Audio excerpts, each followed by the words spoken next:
Hey, what's up, you guys? Adrianne here. I am flying solo today, and I'm actually bringing you some content that I've wanted to do for a while now. I had this outline for this episode stored in the recesses of my notepad on my phone. So last night I was laying on the couch watching some TV, cruising my phone, and I was like, oh yeah, I wanted to do this episode. Today, I am going to give you 10 tips on how to survive clinicals as a nursing student. This is Nursing Uncensored. Your host, Adrianne Benning, invites you to listen in on real conversations about all things in the nursing world. This podcast is intended for nurses, nursing students, and allied health professionals, but non-medical folk will probably get a kick out of us too. If you like what you hear, subscribe and share.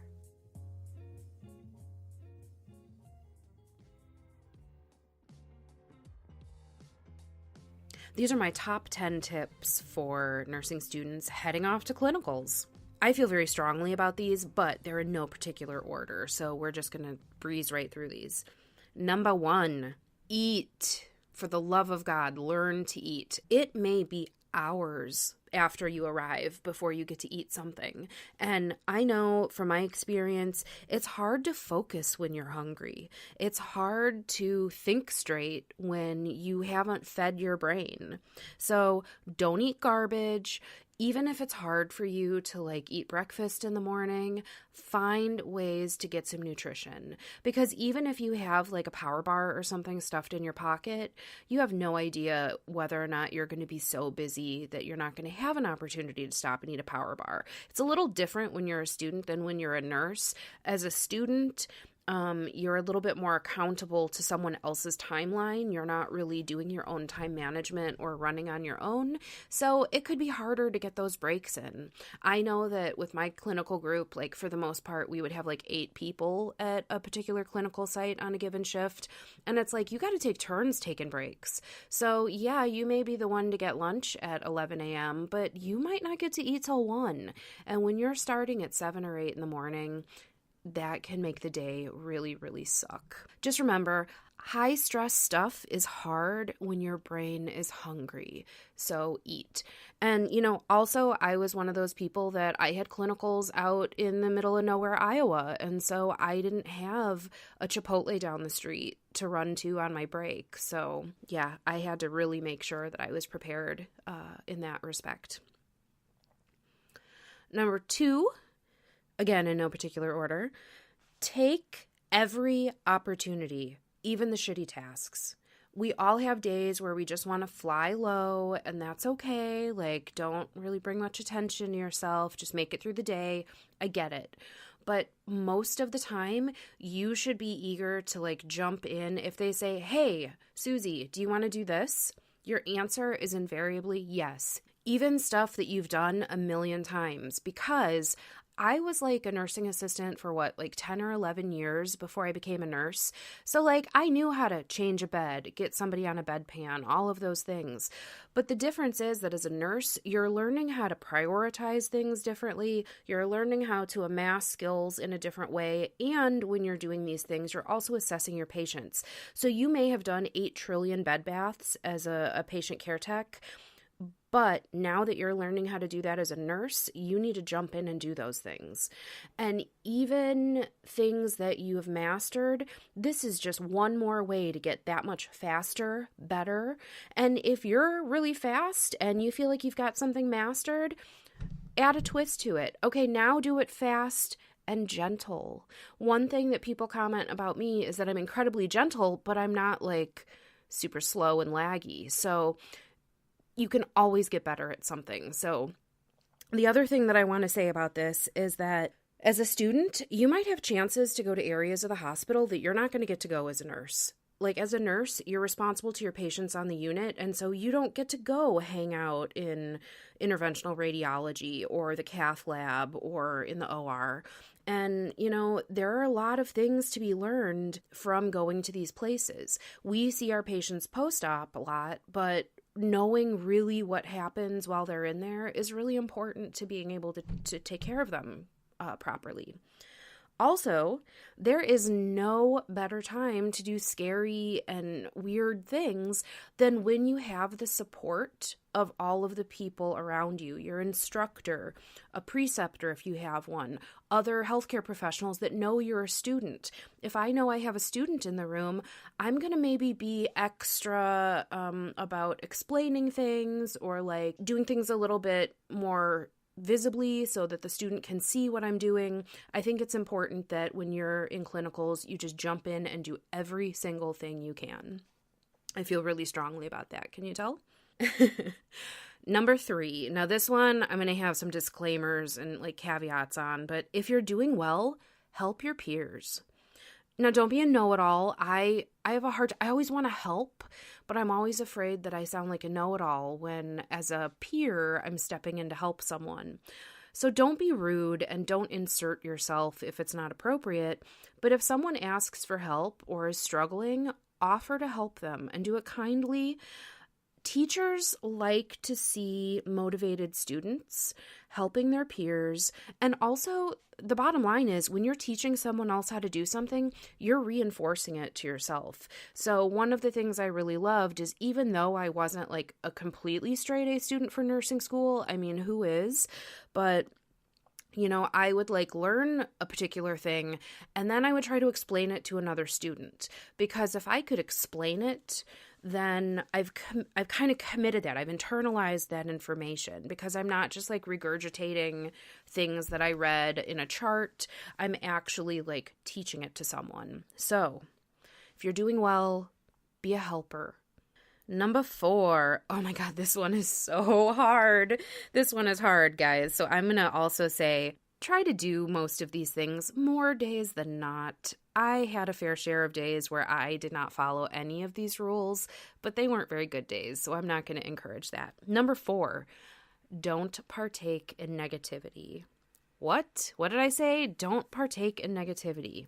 Save your venting for after clinicals, off-site, in private, with someone that you trust.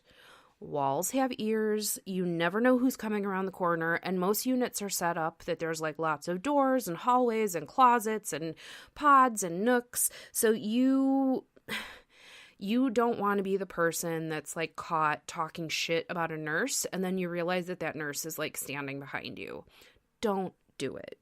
Also, many schools are going to dismiss you if you behave poorly and you're trash talking, so dismantle the idea of like trash talking. It's okay to be constructive and like say, hey, you know, I'm having a hard time with this. Can you explain why I have to do this a little better? But don't cop an attitude or be a shit talker, because also then people are going to know you as that negative person. I'm not saying be bubbly and like Mary Poppins every day, but just, you know, resist the urge to like jump on the bandwagon of like talking shit before clinical starts when you're like sitting in your conference room or wherever you meet waiting for your instructor. Just don't do it. Now, I'm not going to say that I didn't have my fair share of sessions like on the phone, in the car, like over coffee, where I just let loose. You have to vent your frustrations, but just know where you're doing it, who's around, and whether or not those people are potentially going to run and tell somebody, oh, guess what she said. So be cautious, use your best judgment, and if you're impeccable with your word, you don't have anything to worry about. Oh, and also, most importantly, sorry, I'm looking at my notes again. I've just been kind of going off on the fly here. Dismantle bullying. Like, this could be another bullet point. Like, in addition to not talking about the negativity and not being a bully, don't tolerate that. Like, be an influence for good.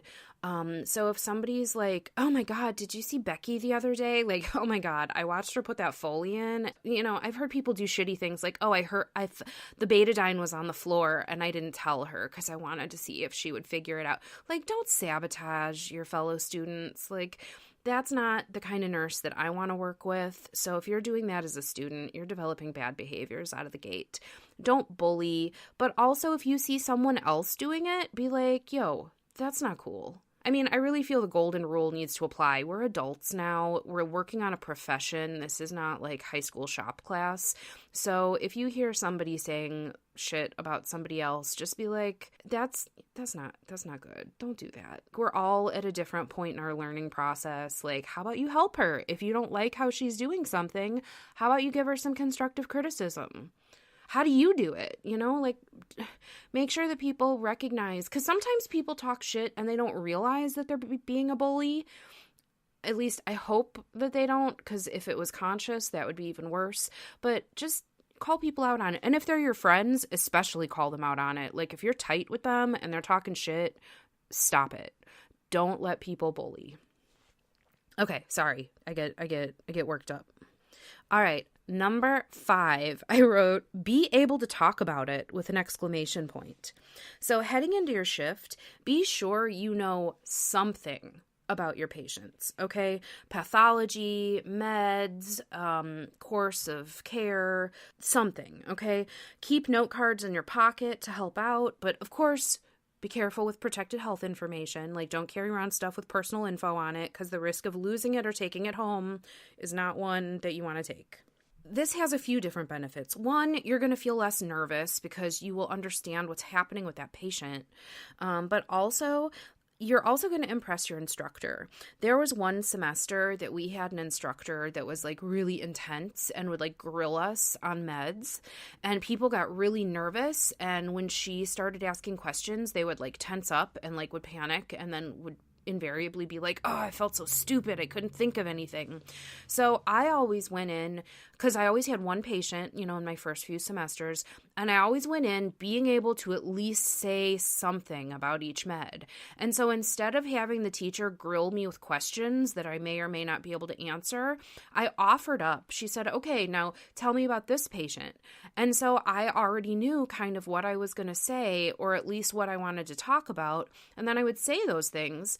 And then she wouldn't ask me any questions because she didn't feel like she was pulling information out of me begrudgingly. So that can actually help you a lot. Now, that doesn't mean they're not going to ask you questions. That doesn't mean that you should do this to try to get out of having to know more about, you know, whatever, the medication or the patient. But if you show that you're proactively working to learn, your instructors are going to like that a lot more, I'm guessing. I'm not an instructor. I've never been one. But they seemed to respond really favorably to me when I did that.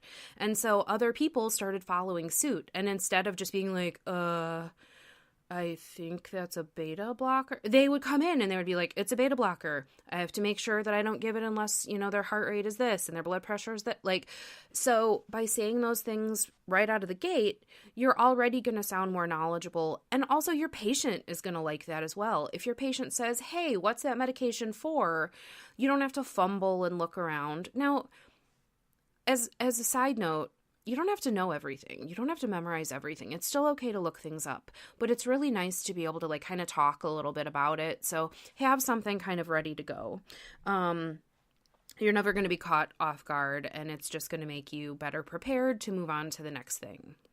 Number 6, pack smart and efficiently. Okay, so this is really tough. Like I was saying earlier, I had clinicals like kind of out in the middle of nowhere in a small town, and I had to be pretty well self-sustaining because in addition to it being like a really tiny town outside of a bigger city, I also was on the edge of that town. So like if you went 100 feet to the north, there was like, you know, maybe some small businesses. But if you went south, you were like on straight up highway in farmland.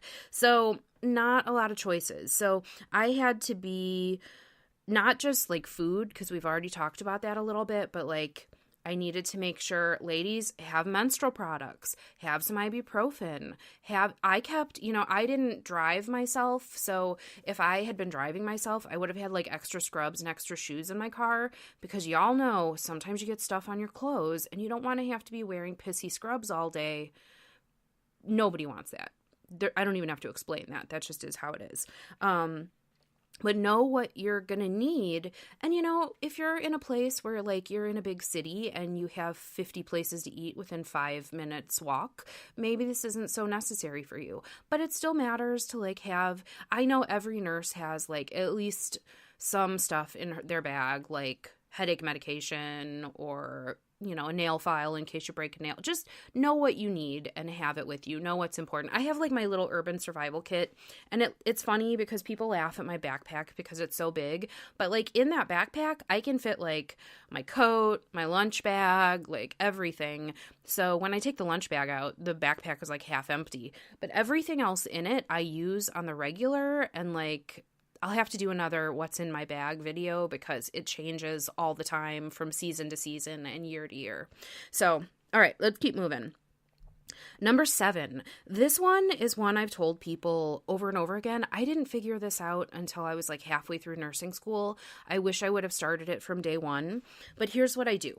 I make... you have to do care plans, you have to list out your patient's medications, and for those of you who don't know, at least at my school, our care plans were really long. So, like, they would be like, okay, we want you to list out the med, what class it is, what the action is, side effects, adverse effects, special notes, black box warnings, all of these things we had to include in our med chart.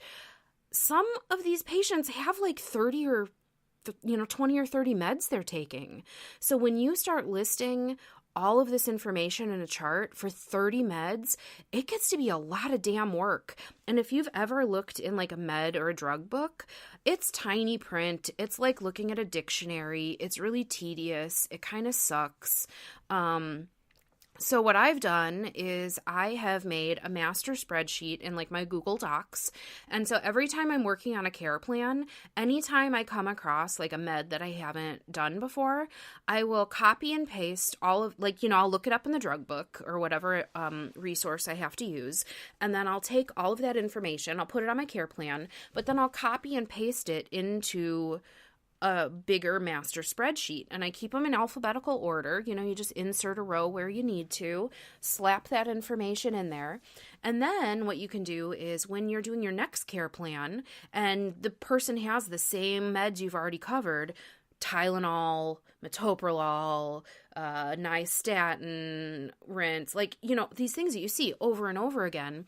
Then what you can do is instead of going to the drug book every time, looking it up fresh, getting cross-eyed over the tiny print, you just go to your master list, you copy and paste that, and then here's the caveat, you can't just copy and paste for everything. You have to personalize it to your patient. So like, for example, if it has like a birth defects warning on it and you're doing a care plan on a dude, you don't have to include that. So make sure you're personalizing it. But even going back to the book just to like get a few tidbits is so much easier than having to be like, this is Tylenol, this is an antipyretic, and you don't want to have to do this stuff over and over again every time you do a care plan. Trust me, this saves you tons of time, and as long as you're disciplined about just open both spreadsheets open both documents on your desktop and just move it on over. When I was done, I think I probably had 16 or 17 pages worth of meds that I was able to cut down the time that I spent doing care plans. So that one is a big one for me, the master list. Oh, and I've said this before in the episodes I've done about apps, phone apps for nursing students and nurses. Get the Micromedics drug app. It is so good. There's so much information. It's organized well. It's free. And I don't think it takes up that much space on my phone. I don't know exactly how big the file is, but it's a great app. There's one for straight drugs, and then there's one for IV compatibilities, and that one I use pretty much every time I work. So number 8, this one is a hard one to swallow, and I think it's especially hard the more barriers you face to going to school. Like, you have to work full time, you have kids, you have health issues, like whatever it is. But regardless of like kind of what barriers you're trying to climb to get through nursing school, you must abandon all attitude. Let it go. Like, I've seen people get salty because they're sleep deprived, they're not getting paid, you have a lot of paperwork, your feet hurt, like you look on Instagram and it looks like all your friends are having like the time of their lives. Don't roll your eyes or be unpleasant in any way. You set out on this path to do this. You may be annoyed that your patient has pooped for the 15th time and the nurse that you're following has not lifted a finger to wipe a butt. You're going to be so annoyed most of the time, but you have to remember this is a means to an end. And while I don't want you to stand up for being bullied or like used, basically, get over yourself. Like, we're all tired. All of our backs hurt. Our feet hurt. We don't know why we have to do some of this care plan stuff. Like, the complaints are endless. Abandon it. It's so hard to do. You can still think it. You can feel it. You can express it to your friends. But honestly, in the clinical or classroom setting, let that shit go. Don't do it. Don't become the eye roller in your school because people, especially nurses, oh my God, if I get a student that rolls their eyes at me, I'm like, go back to 7th grade. There's no room for it here. And nurses that I work with, regardless of age, if they pull that shit on me, they're not on my favorite person list for sure. So earn the respect that nurses get by having high class behavior, okay? And also realize we're all in the same boat. Like, every time someone at work says to me, oh, I want to go home, I think, find one person that doesn't. Suck it up. Do it. I have to live by this as well. I struggle with it all the time. Just abandon the attitude. Okay, we got 2 more. I know I'm getting kind of long-winded, but I feel like, when I've got a guest host or, like someone I'm interviewing, I can talk for hours and it feels like minutes have gone by. When I'm recording by myself, I think this recording is like just over 20 minutes so far without editing. I am so annoyed by how long I've been talking. I'm like, I gotta hurry this up. So I don't know if you guys feel that way, but thanks for sticking around if you're still listening. Number 9, find your people. Now, I'm not talking about going out and being cliquey and shitty to other people that aren't in your clique, but this is more about enhancing your experience, okay? You've got to pay attention and identify people who like to learn the way you do. Like, maybe you see a girl who has like unparalleled highlighter collections and you also are a heavy highlighter. So maybe that person is like-minded. Or if it's someone who, is really visual or whatever the case may be. This is about finding people that are going to propel you. Find people that live near you and can meet and study. Like, because my school is like in a city surrounded by like smaller towns, I mean, I went to school with people that live like an hour and a half away from me. And while, yes, we have the ability to study online and Google Chat and FaceTime and all of that stuff, which is awesome, also, sometimes you just need to have someone sitting next to you working through this like medical conversion problem with you. Sometimes being online just doesn't do the trick. So find people that like live around you, people who seem to explain things in ways that you understand, or they seem to like have something about them that makes you pay attention or focus. I mean, just find people that are going to lift you up. Like, avoid becoming pals with people who like sit in the back and make jokes or like don't pay attention or like they're a hot mess and every time they come in, they, nothing's in their binders or folders.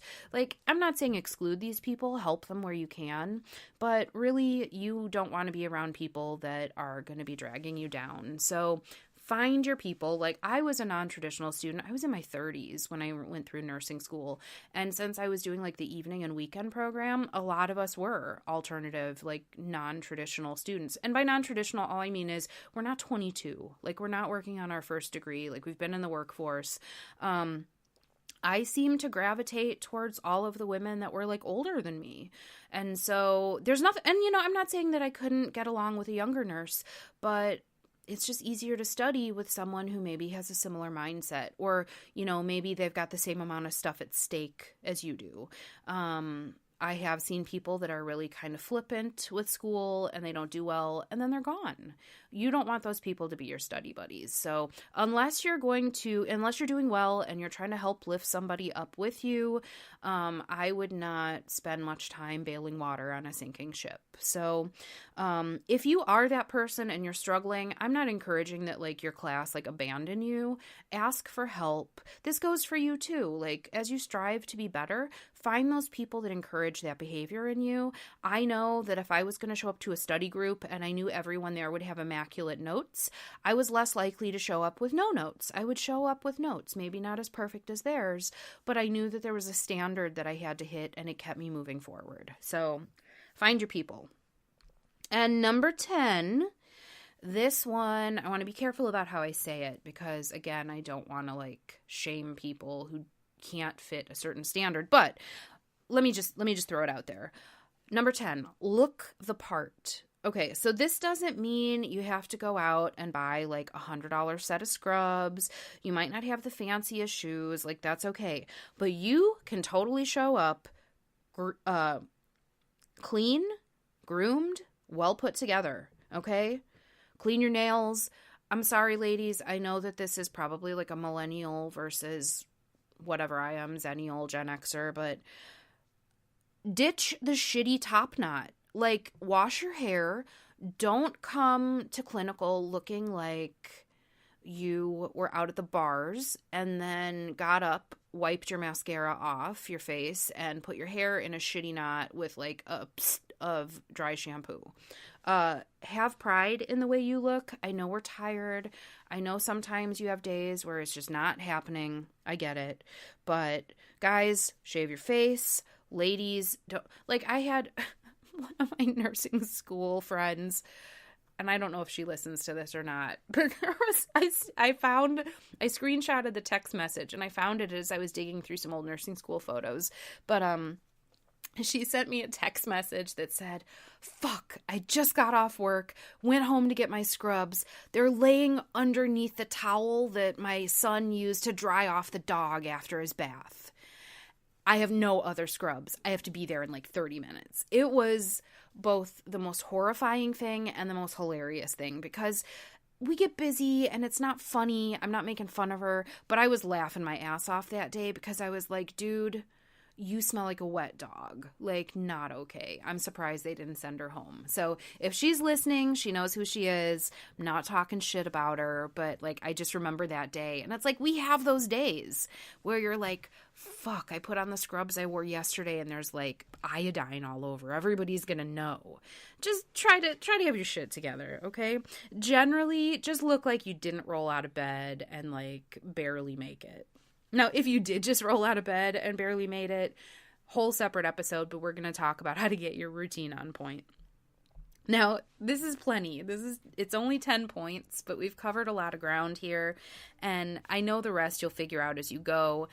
Help your fellow students figure some of these things out, because some of this shit you learn the hard way. Like, probably 6 out of 10 things on this list I learned the hard way. Like the not eating, not having everything I needed at clinical. So just, go back through these, see if there's something that like speaks to you that maybe you could work on or improve, or you think you would benefit, and do it. All of these have served me well, and if I could go back in time, which I would never want to do, please don't make me ever go back in time and do nursing school again. But if I had started knowing all these things, I would have done a lot of these things a lot sooner. Students, I need your feedback. Nobody comments. Why does nobody comment? Probably because you're all listening to this on the way to your next job or your clinical or you're racing to class. I don't know, but I would love to hear from you guys. The website has crickets. You guys are all going. I see the stats. You're all clicking on the pages. Talk to me. I would love to hear about what things you think have been best to help you get through clinical, whether you're in clinicals now or you did them years ago. I know that there are a lot of people out there that are I was so nervous starting clinicals that I was just going to the internet and I was Googling and I was looking on different nursing websites because I wanted to go in not hating every minute of it. So these tips really help me, and I try to preach them to everyone that will listen. So thank you for listening. I look forward to your comments. That is my challenge to you. Go and leave a comment. Nursinguncensored.com. All right, that's it. Happy nursing, guys. Here at Nursing Uncensored, we may be, well, uncensored, but we're not unfiltered. Protected health information has been changed and concealed to comply with HIPAA. The things we talk about are from years of experience with thousands of patients, things we've read, stories we've heard. If you think we're talking about you, we're not. Also, we're real nurses here to provide helpful and accurate information, but don't take anything we say as fact without doing your own research. Refer to your state's Board of Nursing, Practice Acts, and your institution's policies and procedures if you have questions about your practice. Lastly, our very strong opinions are ours alone and do not reflect those of our employers, educational, or professional institutions. Thanks for listening, and happy nursing, folks.